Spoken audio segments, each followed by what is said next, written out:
Hello folks, I hope you're having a great day today. Hey, today I'm going to take a look at Nelson Bond. He was a writer who wrote during the pulp era and also some things later on too. I have him here in my collection. We're going to be taking a look at his 1951 short story called Vital Factor, which is 8 pages in this collection. Didn't take me that long to go back and reread it. This is the first time I've done Nelson Bond, so what I'll do for you is give you some context as to who he was as a writer and a person. Nelson Bond was writing. He was born in Virginia in the early 1900s. He actually went to college at one of the colleges in my home state of West Virginia, Marshall University. It was still Marshall College at the time, but that's where he was going. He ended up doing some writing. He would move about from job to job at various times in his career. He might do everything from writing screenplays to radios, where he wrote more than 100 screenplays for radios. He wrote for television. He was the first person in 1946 to script. He scripted the first television play that was put on television up in Boston. He also was involved in writing, for pulps, writing for other things too. He loved stamps. He was one of the members of the Stamps Collection Board. He would do a lot of other things too. He was the tourism guide for Nova Scotia. He did work in sales, particularly book sales, and as a bookseller. And he was definitely a devoted antiquarian to things in historical nature. So that's kind of a little bit about who Nelson Bond is. But he was somebody who had a lot of respect in the community by science fiction fans as well. For example, Harlan Ellison, among others, would say, hey, you need to get back into writing. And so he did in the, I think, the 80s. He published a story, his first story in decades, after being encouraged by science fiction fans and fellow writers.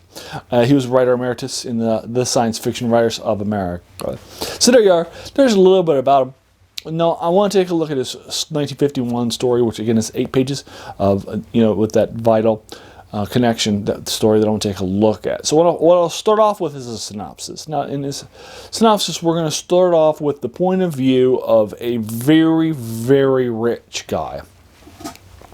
And this rich guy had come up with an invention for a device that every household would need around the world. And what he did is he dropped its price down to where he was just getting a cent profit on each product, but be such that everybody had to buy it. So he came down for the least possible product of him, and by doing that, he was able to keep anybody who might want to come up with a competing product out of the market, and price them out by coming up with just a cent profit.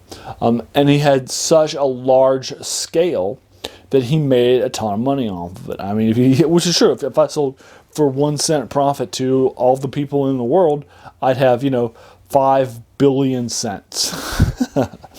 That's a lot of cents, right? So you can imagine how much money he would have had, right? And you get the idea. So he was not making a lot of profit, but he had this, this size of scale thing that everybody would want, that he put out there. So that's kind of how he got his money. Now that he has his money, he was looking for another opportunity to push himself out there. What he has done is he has decided that he wants to give America and the rest of the world, just to a lesser degree, the ability and knowledge to go off into space. And you think this is going to be good for a few reasons. One, it'll be good because he's building his brand as a person. One, that people know of him because they had to buy a household item that he bought. But secondly, he gives them, that's kind of an eternal thing. The businessman who bought them, who bought everybody. The access to space is going to be somebody, right? He's going to live in eternity, right? He's going to put his stamp on eternity. That's not the only reason he wants to do it. There's also sees the opportunity for being the first one to reach planets, putting his feet down in them, marketing to those folks. He sees a lot of opportunity for marketing, sales, that sort of thing too, in addition. But everybody kind of dismisses his idea when he goes out. He announces that he will consider anybody else's idea. He has his engineers build a spaceship, but they can't supply an engine. He's like, we know what a spaceship would look like, but we just don't, it's this rocket-powered thing. Looks like a rocket. but we just don't have an engine that's been designed yet that can fly it. And he's like, build your rocket, and then we'll find the engine. He meets with a lot of crackpots, cranks, and so forth. Starts to become a little illusioned with the idea. Ultimately, what's going to end up happening, though, is this gentleman, this little eccentric gentleman, who's going to have this idea, but he needs a different style of design, something more a traditional flying saucer, if you will. He says the one is too big, but he has developed an engine that will work, an anti-grav one. He shows a prototype, so he's brought in as the main person. And then that's basically halfway through the story, and I'll leave it there. It's about 4 pages into the story as of that point. But you got a lot of the plot of the story. You know everything that's going on, from who this guy is, and he's not a nice guy. He'll tell him and the inventor of the engine will have a couple of exchanges there, where the person's like, I'm not going to commit to this until I find out why you want to go out into space. What's your reason for it? And the reason that he gives is an honest one, but it's a little self-centered and materialistic. There you are.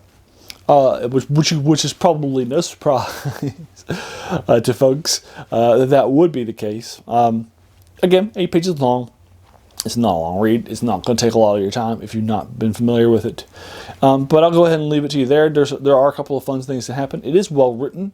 It gets into the story quickly, gets you out quickly. There's a reason why Bond was somebody who was respected by science fiction fans and other writers.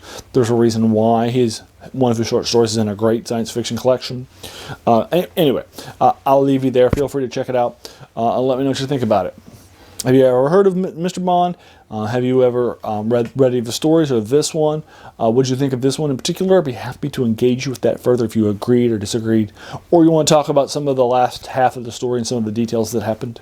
I'm happy to have that conversation with you too. And hey, if you watched this video and you enjoyed it, please feel free to hit that subscribe button. There's going to be so many more of these sort of reviews of fantasy, science fiction, and horror stories for you. And we're going to take a deeper dive into them. We're coming close to 150, so we're getting many more to follow. And hey, finally, I just want to thank you for taking some time out of your day and watching this video all the way to the end. We all have such busy days and busy lives. The fact that you invested this time in me, that's very humbling, and I appreciate that. So have a good one.